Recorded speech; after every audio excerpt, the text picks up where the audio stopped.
Kristen Bell, thank you so much for being here. You've said you came out of retirement to do Nobody Wants This. So you did. Did you ever see the show being this successful? And now you're 2 seasons in. No, but having nothing to do with this show, I don't think whenever I've taken anything, I never anticipate dramatic success. I just try as hard as I can to make it believable and hopefully funny or depending on the tone, grounded or broad. I just try to do my best creative work while maintaining having fun on set, which I think is an incredibly high priority for me. So I don't think I do good work when I'm not having fun. No, I don't think I could have anticipated this at all. But I remember very clearly the moment I felt it, or the moments, was when we had just finished in the editing bay and like locked the episodes. And they said, okay, we're going to send the first and second episodes off to critics. This was probably in July. The show was going to premiere in September, and often you give them to the critics early so they have time to watch it and write about it, etc. I started getting calls like, we've never seen a response this rabid from critics before. So that immediately changed what our press tour looked like. And they were like, well, you're gonna do quite a bit more press than you thought you were gonna do. So please block off the entire month of August and the entire month of September to get out in front of the show, because we think it could be a real hit. And then it was all just really exciting. And it happened so fast too, just, the first weekend when it dropped. Yeah, it was very cool. It's there's so few times in your career or even in your life when you feel like that lightning thing, right? Where all of a sudden the whole world knows about one thing. And I can attribute it to so many tiny building blocks. But I'm just very grateful. Well, the show is obviously inspired by Aaron Foster's marriage, and Joanne is not Aaron exactly, but how did you tackle bringing a version of her essentially to the screen? Practically, I did a lot of screenshotting of her looks, her face, her hands, her hair on my phone. Like how does she style her hair? What color does she use on her nails? What is the not so much the timbre of her voice, because I think my voice sort of is what it is, but what is the melody with which she delivers some of her snarky jokes, which are so funny.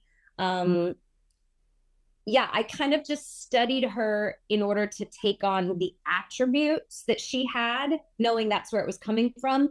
And then when we started shooting, as far as the acting goes, I wasn't necessarily ever thinking like, how would Aaron react to this?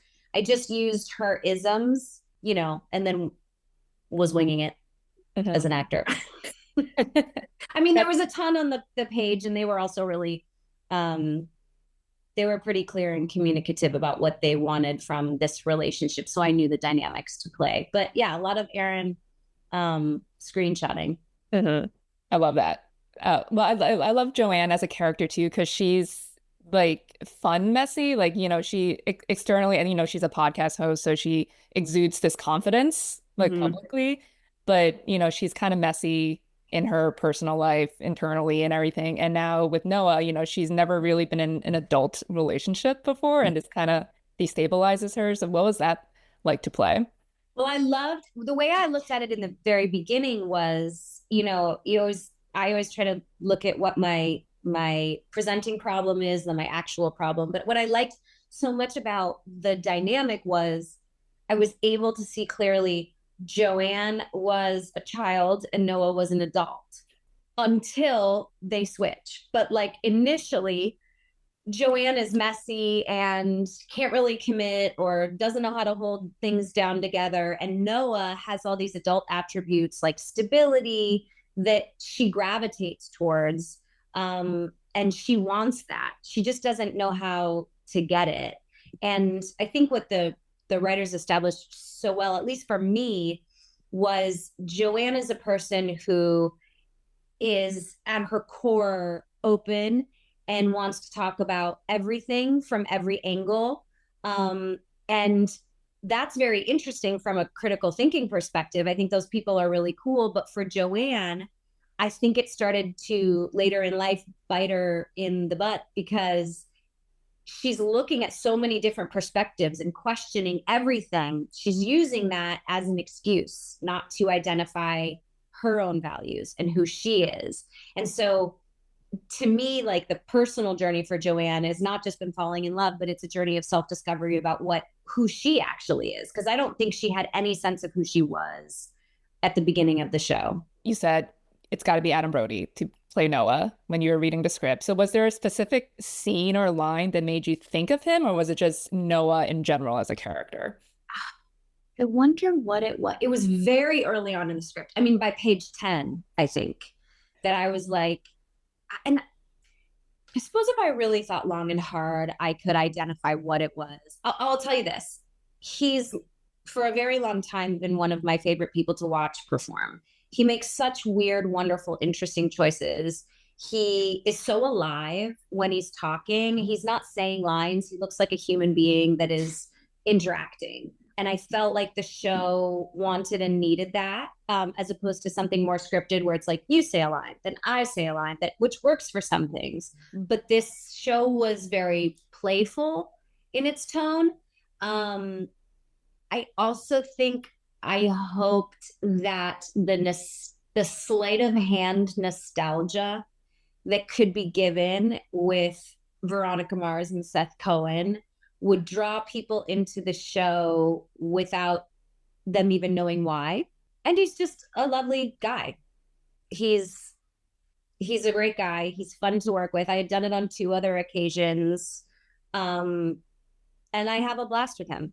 I can say on behalf of all elder millennials, we appreciate it. So we appreciate your vision. So I'll add one third thing. It's so funny because like when my husband and I are like sitting watching a movie or a TV show or something and we see Adam, we're like, oh my gosh, okay, it's Adam. Let's see what he does. And then we almost always have a conversation of like, why isn't he in more stuff? Why isn't he in everything? And thankfully we have a lot of the same friends. His agent is a longtime friend of mine. And I don't know how Adam would answer this. I don't think he'd say this, but it turns out he's very picky. So which is cool and also annoying when you want to see someone on screen more. So I really had to come up with a lot of great reasons why he should make this return and also play. I know he's been hesitant to play a romantic lead. I don't necessarily know why, or at least maybe I'm reading into that, but he seemed to me so capable of it. And I'm so grateful that he said yes. Yes, same. Well, I mean, everyone talks about your incredible chemistry together. And I know you've also said you're both good at staring dopamine into people's eyes. Yeah. That's the key to chemistry. So what is like, how do you stare dopamine into someone's eyes really well? To be honest, I mean, not to pull the curtain too much, but to me, it's a math game. It's a game of emotional mathematics. I don't personally think anyone cares about the kiss. I think once the kiss happens, you are now concerned with what happens after the kiss. The kiss is actually the smallest thing that could happen. And the lead up is really, really important. So the date before, the walk before, the moments of staring with intense vulnerability, like sort of like a mouse who's staring at a cookie they really, really want when they're starving. The 45 seconds before the kiss, I think, are pretty paramount. Adam's really good at taking his time as an actor. He doesn't rush stuff. And so I think we both kind of laughed and rolled our eyes when, to paraphrase what was written in the script, was like, and then they have the best kiss of all time that's ever been experienced in the history of history. And we were like, oh, okay, great. How are we going to pull this off? But we just talked about the lead up and how slow we should go, because the moments where we're about to kiss, that's where people start to get those real butterflies in their stomach. If we had kissed immediately, or if it had been way more passionate and just he had like ravished me, I don't think it would have worked. And I know that Adam he pushed back a little bit about like telling you to put your purse down and the ice cream down and everything, and you guys had to talk him out of it. Oh yeah. Well, and also he ended up being right about the purse, because the purse should have been. I guess we pictured Someone could have grabbed it. Someone could have grabbed it. Look, Adam's right about some things. That one he was right about. But I think Aaron and I liked it because it was just like he was so. in control. And I say that not as someone who is controlling, but like spine up straight, I've got you kind of control. Yeah, it's like a confidence. Yeah, confidence. Yeah, but not cocky either. Right. Both Joanne and Noah are not in their 20s, like they're like late 30s probably. And I love seeing an older relationship portrayed on screen because there's an emotional maturity between them and they're not just messing around. There's no silly drama. And it also ties in with the finale when, Joanne has to make her first like big girl adult decision. And she tells him like, I can convert for you. Yeah. Mhm. So what do you think about all that? Like, and their wisdom as older characters. And then, yeah, how do you approach that scene at the end in the finale when she made that decision to step back? You've hit the nail on the head as to Erin's ability to, I don't know if it's predict what people want or if she's just thinking, well, I know what I want and I'm going to write that. I don't know necessarily know where it comes from, but I'll say a couple things about her working so well. She writes a lot from her real life. So a lot of these stories, there's been a version with maybe details tweaked that has happened to her. And I think that is why they feel so grounded. She found love later in life. She wasn't 21 either. And I was hesitant to play this character because when you read it and you're familiar with what the rom-com formula is and the structure, you want to see young people falling in love, and so I was like, is that okay that we're like older? And she was like, yeah, absolutely. Like it never blipped for her. But what I ended up seeing was there is a huge demographic of people that want to see that because it's their representation. Like, and I don't know how I missed it because I have friends who are in their late 30s, early 40s who are dating and looking for love. And to miss that entire demographic, it's not great. You need to write for all of the people out there. And so I think it was very refreshing to see Erin really stick to her guns of like, no, they're supposed to be this age. They're supposed to be this age. This happens. And then when you think about it, you're like, oh yeah, I have a ton of friends who are still dating. And then I guess the third thing is I love how much she loves rom-coms, yet wanted to break the tropes. For instance, in the episode The Ick, the end of The Ick, Adam's character says to me, stop, let it go, get over it. I can handle you. It's not necessarily part of a normal rom-com to have a tough love scene. Like rom-coms are idealistic. This show is small and intimate and involves so many grounded moments where you do have moments in your real life where your partner will say to you, you need to get over this. Your emotions will not be dictating this relationship for the foreseeable future. So I love that she kept breaking all the rules. What can you say about season two? I mean, you've got Leighton Meester, which is awesome. I'm sure that was a tough get. And you guys didn't physically work together on Gossip Girl. So you guys get to share space this time. We didn't. And can I tell you something? The world has been absolutely sleeping on what a comedian Leighton Meester is. She was so funny on set. I was beside myself just because I was like, oh my God, I never knew. I never knew what like a brilliant comedian you were. She was bringing ideas and she was improvising stuff that was making me break. I mean, she was so good and fun to work with. I mean, thankfully she said yes. I would have been really bummed if she didn't want to do the show. But we're very excited about her.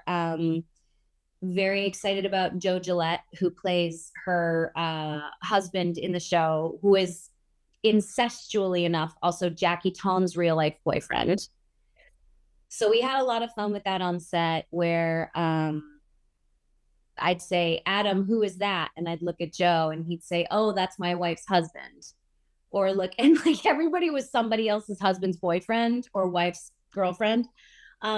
But we also have Miles Fowler this year, who is an incredible addition. He's so, so good. And Ariane Moayed. So we really Love a Succession reunion. So, which is so cute, right? And we've maintained which is important in my book. The people who work on this show are fun and lovely and joyful to be around, and that makes me really happy. And I think we really just we certainly feel like we've hit the jackpot this second season. And you got to get Dax for season 3 then.